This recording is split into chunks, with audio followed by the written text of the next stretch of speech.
How do you communicate with a C? Very important with a C that you come prepared to any engagement that you have with them.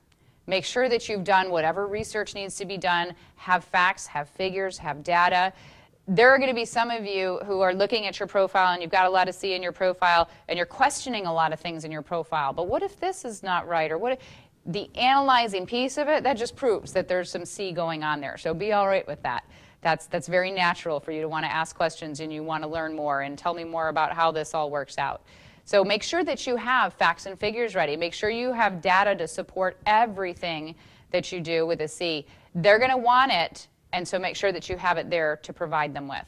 If a C were to go car shopping, as an example, they would want to know all the details. And quite frankly, before they ever go into their first dealer, they will have done every little bit of research that you could imagine. They'll already know the car. They'll know all the different specs about that car. They'll know exactly what they want. They'll know exactly how much it should cost, and they'll know what it's going for in their region or any other region in the country.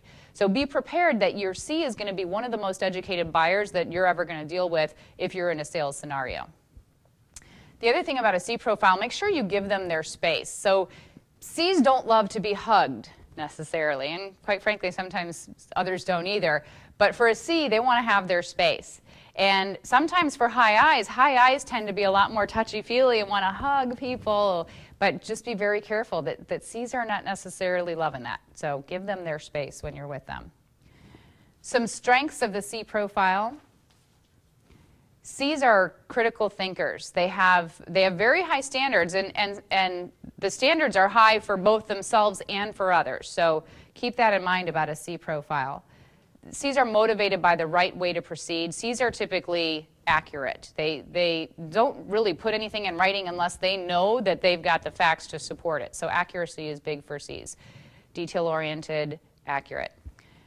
Possible limitations on C profile, Cs may tend to lean on their supervisors. And again, it's because they want to make sure that they get it right. They don't want to get it wrong. And they tend to then lean on their supervisors more to make sure that they're doing it right. They want permission. They might have analysis paralysis.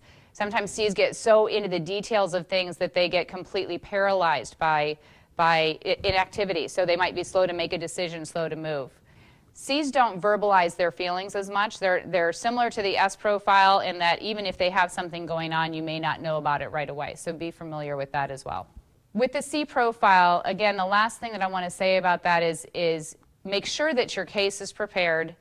Make sure that you have backup data, analysis, facts, and figures. The C's going to want them, and they're going to take as much time as they need. So they need space and time. If you're selling to a C profile, give them the space and time that they need.